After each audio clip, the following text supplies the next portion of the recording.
Welcome to my YouTube channel. This is the clinical anatomy of the upper limb part 2. आज हमने देखना था elbow joint. इसमें हम देखेंगे डिसलोकेशन और एक कंडीशन है that is the pulled elbow. Dislocation जो है वो कॉमन है एल्बो जॉइंट की और most is the posterior and are common in the children due to the fall on outstretch hand. ठीक है, इससे क्या हो सकती है, एल्बो की डिसलोकेशन हो सकती है. Distal end of humerus is pushed anteriorly through weak part of the capsule. ठीक है, ह्यूमरस की शोल्डर जॉइंट की जो मोस्ट कॉमन डिसलोकेशन है वो एंटीरियर इन्फीरियर है, जबकि एल्बो जॉइंट की जो क्या है पोस्टीरियर है, जिसमें जो है वो ह्यूमरस हेड एंटीरियरली डिस्टल, ये आप देख सकते हैं ये आगे की तरफ जा रहा है और जो हमारा एल्बो जॉइंट है वो पीछे की तरफ जा रहा होता है. ठीक है, पुल्ड एल्बो की बात करें तो ये मोस्टली जो है वो चिल्ड्रन में होता है, जैसे मदर्स जो है वो इस तरीके से लिफ्ट करती हैं जब when the child is lifted by the upper limb. ठीक है, जब आप जो है वो एक्जिला से एक्सिलरी एरिया से रीच करने की बजाय आप जो है वो एक आर्म को जो है वो ऊपर की तरफ खींचते हैं, तो इससे क्या होता है, radial head is pulled out of the annular ligament. There is a annular ligament जो जिसने रेडियल हेड को होल्ड किया हुआ होता है, और इस जब डिसलोकेशन हो जाती है देन दिस इज कॉल्ड, ये आप देख सकते हैं in the picture, then this is called pulled elbow. The second picture is the example of pulled elbow. Next we have rotator cuff tendinitis. These are very important results due to the excessive overhead activities of the upper limb. ठीक है, upper limb की जो overhead activities हैं, या वो athletes जो जिनका जो है वो ज़्यादातर जो है मोस्टली ओवरहेड एक्टिविटीज़ करते हैं, तो उनमें ये रोटेटर कफ टेंडेनाइटिस हो सकता है. It is the common cause of pen in the shoulder joint. और जितने भी रोटेटर कफ हैं ये हमारे जो है वो शोल्डर को स्टेबल रखते हैं. ग्रेटर ट्यूबरोसिटी पे, लेसर ट्यूबरोसिटी पे इनके जो है वो टेंडन अटैच होते हैं. सो रोटेटर कफ की वजह से शोल्डर जॉइंट के जो है वो इश्यूज़ हो सकते हैं. Normally, during abduction of the shoulder joint, friction between the supraspinatus tendon and the acromion is minimized by the subacromial bursa. bursa क्या होता है, जो कि फ्रिक्शन को रिड्यूस करता है. फैटी पैड्स होते हैं और इनकी वजह से क्या होता है, मिनिमाइज होती है friction.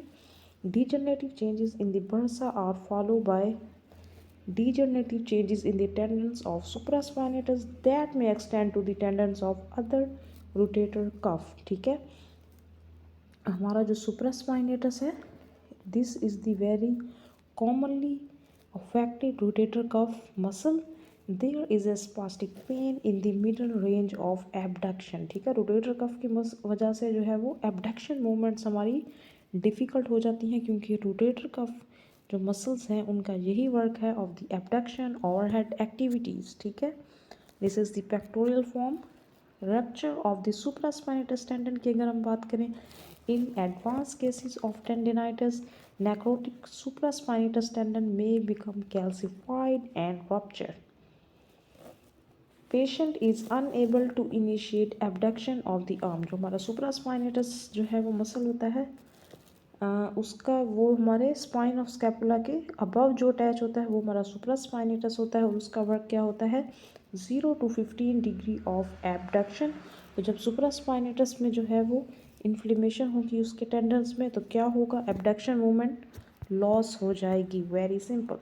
Next we have a tennis elbow. It is caused by the partial tear or degeneration of the origin of superficial extensor muscle attached to the lateral epicondyle.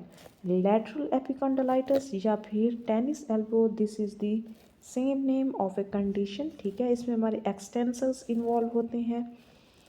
It results due to the excessive use of these muscles as in tennis, violinists and the housewives. ठीक है, जैसे हम tennis खेलते हैं तो उसकी वजह से हमारे एक्सटेंसर्स यूज़ होते हैं, तो इससे हमें क्या हो सकती है, टेनिस एल्बो और lateral epicondylitis result in pain and tenderness over the lateral epicondyle that radiate to the lateral side of the forearm. ठीक है, इससे जो हमारे सारे जो हैं वो टेंडन्स हैं जो कि हमारे लैटरल एपिकंडाइल से हम ये हमारे रिस्ट के एक्सटेंसर भी हैं, ठीक है। तो रिस्ट की एक्सटेंशन मूवमेंट से लैटरल एपिकंडाइलिटिस कैन अकर, ठीक है, ये आप देख सकते हैं।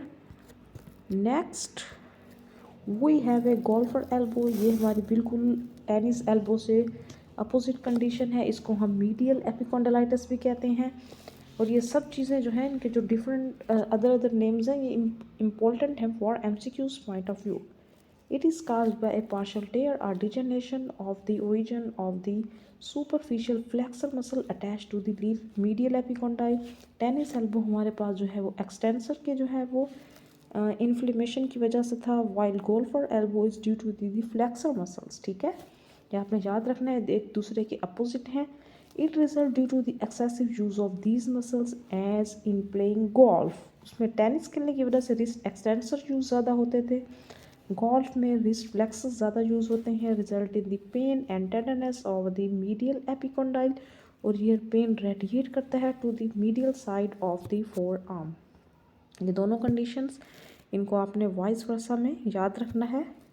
Biceps brachii and osteoarthritis of the shoulder. Advanced osteoarthritis changes in the shoulder joint can cause erosion of the tendon of the long head of bicep by osteophytic changes. The tendon may be rupture। इसमें आप देख सकते हैं हमारा जो biceps का tendon है long head है, ठीक है। और सेकंड इज द बाइसेप्स के टू टेंडन्स हैं, second is the short head biceps brachii and osteoarthritis of the shoulder joint. The condition you can see here. Next we have a Volkmann ischemic contracture। ये हमारा क्या है, ये contracture है of the muscles of the forearm that follow fracture of the distal end of the humerus or the fracture of the radius and ulna। इसमें क्या होता है, contractures हो जाते हैं of the muscle of forearm, spasm of the localized segment of the brachial artery। इससे क्या होगा, हमारी blood supply वहाँ पे क्या होगी, कंप्रोमाइज हो जाएगी, reduce to the flexor and extensor muscle so that they undergo ischemic necrosis. वो जो कंट्रक्शन होंगे मसल्स के उसमें भी यही होगा, ब्लड सप्लाई कंप्रोमाइज होगी। So we call this condition as ischemic contracture. The flexor muscles are commonly affected. अब आपने ये देखना है फ्लेक्सस कॉमनली इफेक्टेड है, muscles are replaced by fibrous tissue which contract and result in the deformity। There are three types of deformity exist। कौन कौन से हो सकती है, long flexors, long extensor and the both flexors and extensors। long flexors of the carpals and the fingers are more contracted, ये ज़्यादा contracted हो जाते हैं than the flexor। the wrist joint is flexed and finger are extended। long extensors की बात करें, they are greatly contracting, wrist and metacarpophalangeal joint are extended while the interphalangeal joint are flexed। This you can see long flexors, the long extensors and the next both flexors or extensor contract हो जाए तो wrist joint and the interphalangeal joints are flexed, metacarpophalangeal joint are extended। ये तीन जो हैं, these three types of deformity exist। डुपाइट्रल कंट्रक्चर, इसमें क्या होता है, localise thickening and contracture of the palmar aponeurosis. Palmar aponeurosis में जो है वो थिकनिंग और कंट्रक्चर्स का फॉर्मेशन हो जाना, और इसमें मोस्टली जो है वो रिंग फिंगर इन्वॉल्व होती है। It's commonly start near the root of the ring finger, pulling it to the palm and flexing it at a metacarpophalangeal joint। later the little finger is involved। ring finger then the little finger involved होती है और वो कुछ flexion में चली जाती है। in long standing causes prolonged pulling of the fibrous sheet of these two fingers could flex their proximal interphalangeal joint, or their distal interphalangeal joints are not involved and they actually become extended। distal extended रहते हैं while the proximal become flexed। और ये Dupuytren disease is familiar and may be associated with the cigarette smoking, vascular disease, epilepsy and diabetes। compartment syndrome of the forearm की अगर हम बात करें, the deep facial sheet, interosseous membrane and the fibrous intermuscular septa divide the four arm into compartments, ठीक है। जो हमारा deep fascia होता है ये सेप्टा बनाता है, हमारे जो है वो मसल्स को डिवाइड करता है, that contain muscles, vessels and nerves. There is a very little room within each compartment and any oedema make will cause secondary vascular compression. The veins are affected first and later the arteries, ठीक है। Veins क्या करती हैं, हमारे body से heart की तरफ blood लेके जाती हैं, तो वेन्स जो है वो वहाँ पे जो है ब्लड प्रेशर भी कम होता है, ब्लड का प्रेशर भी कम होता है। So veins are affected first and later the arteries, और बाद में आर्टरीज भी इन्वॉल्व हो जाती हैं। Tenosynovitis, an infection of the facial spaces of the palm, may get infected and distended with pus after penetrating wound of the palm. इसमें क्या होता है, इन्फेक्शन हो जाता है हमारे जो हैंड के स्पेसेस हैं, pulp space infection, film. This is the commonest hand infection. Pulp space pus more often gathers in the fingertips than anywhere else in the hand, ठीक है। फिंगर टिप्स में पस का गैदर हो जाना, it is most common in the thumb and index finger. Bacteria enter the space through the needles or nails, अगर जो है वो नीडल वगैरह इन्फेक्टेड थी तो बैक्टीरिया एंटर कर जाता है। accumulation of inflammatory exudate within the small compartment of the pulp wound rapidly increase its pressure. There is a little room for swelling so that infection causes throbbing pain early, ठीक है। swelling इतनी नहीं होती but there is a throbbing pain. If infection is not decompressed it can extend into the terminal phalanges, तो ये terminal phalanges तक भी चला जाता है, ठीक है। This is the pectoral form is the pulp space you can see। और इसमें क्या होता है, अगर कोई बैक्टीरिया वगैरह चला जाए किसी भी इन्फेक्टेड नीडल और नेल्स की वजह से, और इसमें थंब और इंडेक्स फिंगर ज़्यादा इन्वॉल्व होती हैं। Pus from the pulp can track through to the skin outside through the periosteum causing osteomyelitis of the distal phalanges. Osteo means bone and myelitis means inflammation of the bone marrow. Since the blood supply of the diaphysis of the phalanges passes through the pulse space, the infection will result in the necrosis of diaphysis, ठीक है। necrosis क्या होता है, cell death.